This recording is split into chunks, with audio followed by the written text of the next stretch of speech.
Welcome back to America's Fractured Politics. Donald Trump walked into the East Room on July 16 and delivered what on its surface looked like a major announcement about election security and foreign interference. What it actually was something very different.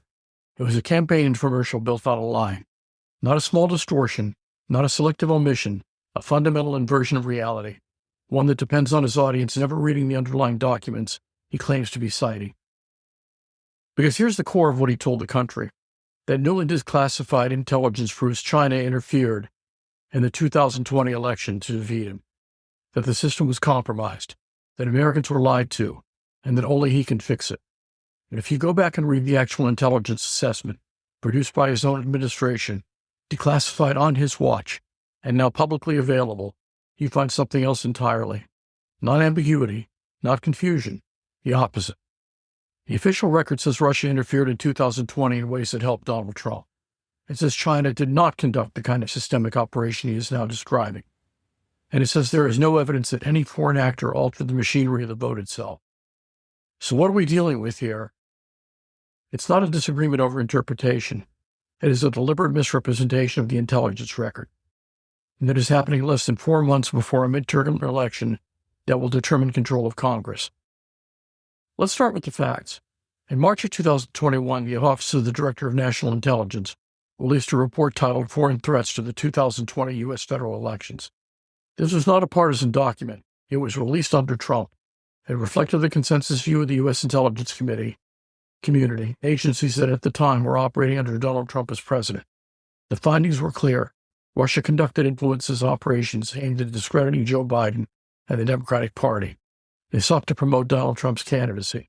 They worked to undermine public confidence in the electoral system and deepen existing social divisions. That is not speculation. That is the conclusion of the official U.S. intelligence assessment. Now, what about China? Because this is where Trump's speech tries to rewrite reality. The report does say that China considered options for interfering in the election. It notes that China engaged in some limited influence activities, but explicitly does not support the claim that China carried out a sweeping system-level operation to alter the outcome of the election.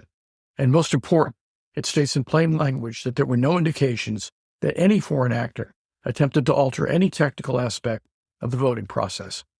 Not voter registration, not ballot casting, not tabulation, not reporting.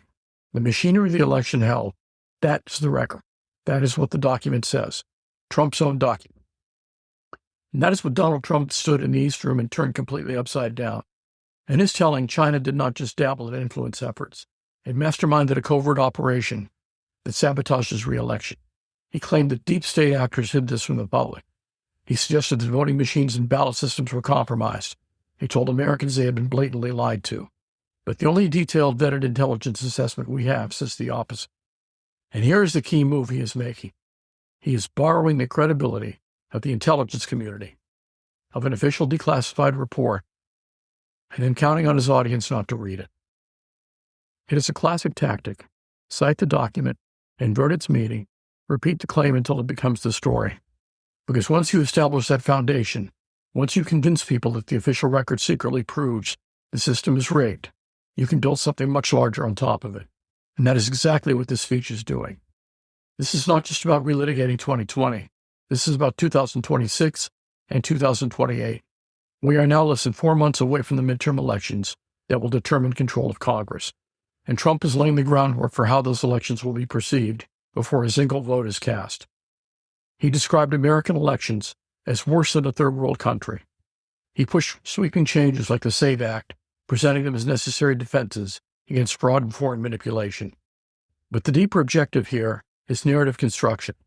He is building a world in which the default assumption is that elections are corrupt, that foreign adversaries are embedded in the system, that democratic victories are inherently suspect, and that extraordinary measures are justified to stop. Once that framework is in place, the boundaries of what seems acceptable begin to shift. Things that would have been unthinkable a decade ago start to feel reasonable, even necessary. Consider what that looks like in practice. We have already seen warnings from Democratic officials and election observers that Trump's allies are normalizing the presence of federal forces in major cities, getting people used to the sight of uniformed agents on urban streets. Under ordinary circumstances, that would raise immediate alarms. But if you have been told repeatedly that the system is under attack, that foreign actors are manipulating elections, and that domestic officials are complicit, then those same forces can be reframed as protectors, as guardians of the vote. And that is where this gets especially dangerous, because logic does not stop at presence, it extends to action. If the premise is that elections are compromised, then intervention becomes justified. Polling places in heavily Democratic areas become high-risk zones. Ballot boxes become potential evidence. Election officials become suspects. And federal authority becomes a tool to step in and secure the process. This is not hypothetical. After the 2020 election, some of Trump's closest advisors promoted plans to use federal power, including the military, to seize ballot boxes and return vote counts under their control. These plans did not materialize, but the ideas behind them never went away. They have been waiting for the right narrative, the right justification, the right moment. Now, with Trump back in office and facing a midterm election that could weaken his grip on power, those ideas have resurfaced. The speech on Thursday, the 16th, fits directly into that trajectory. It provides the rationale. China stole the election. The deep state covered it up. The system cannot be trusted. And therefore, extraordinary action is not only justified, it is necessary. Strip away the rhetoric, and the structure is straightforward. First, deny the legitimacy of past elections. Second, undermine confidence in upcoming ones. Third, position yourself as the only authority capable of restoring integrity. And finally, reserve the right to intervene if the outcome does not align with your claims. What makes this particularly concerning is not just what Trump is saying, but what it authorized in the minds of his supporters and operatives. If you believe that 2020 was stolen through a foreign operation, if you believe that government officials knowingly concealed that truth, then any aggressive action taken in the name of election security starts to look justified, even patriotic. Armed presence at polling locations becomes security. Seizing ballot boxes for inspection becomes due diligence. Demanding comprehensive voter data from states becomes necessary oversight. Each step becomes easier to rationalize once the underlying premise is accepted. And that premise is built on a lie, a very specific one, that the intelligence community validated his claims about China and election interference. It did not. Documented Russian efforts had benefited it. It found no evidence of foreign actors altering the mechanics of voting. And it explicitly rejected the scenario he is now presenting. This is not just political spin. It is the repurposing of official intelligence to justify a broader effort to delegitimize elections. At this point, it is worth asking a simple question. Why this and why now? The timing is not accidental. Midterm elections are approaching. Control of Congress is at stake. And Trump is facing the possibility of political constraints on his administration, even impeachment. So the strategy is to shape the environment before the vote happens, to define the terms of legitimacy in advance. If Republicans win, the system worked. If Democrats win, the system was rigged. That is the framework. And once it is in place, it becomes very difficult to challenge because it is not based on evidence. It is based on belief. That is why the details of the intelligence report matter so much, because they are one of the few anchors we have to a shared factual record. They tell us what actually happened, not what is politically convenient, not what is rhetorically effective, what the evidence supports. And in this case, that evidence directly contradicts the story Trump is telling. This is not just about one speech. It is about a pattern, a method, a way of interacting with reality that treats facts as raw material to be reshaped rather than constraints to be respected. When that approach is applied to something as fundamental as elections, the stakes become very high. Elections are not just events. They are the mechanism through which democratic legitimacy is established. If that mechanism is widely perceived as corrupt, or if enough people are convinced that it is, then the entire system starts to erode. Trust declines. Participation becomes contested. Outcomes are disputed. And the door opens to interventions that would otherwise be unacceptable. That is the risk embedded in what we saw on Thursday the 16th. Not just misinformation, but the construction of a narrative that can be used to justify actions after the fact. It does not require a dramatic singular movement. It can happen incrementally through a series of decisions, each one framed as reasonable in context.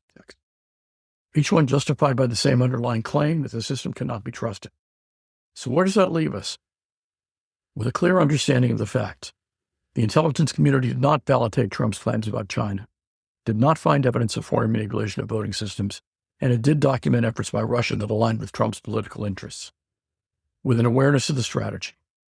This is about shaping perceptions ahead of an election, establishing a narrative that can be activated if needed, and with a recognition of the stakes, because the consequences of this narrative are not abstract.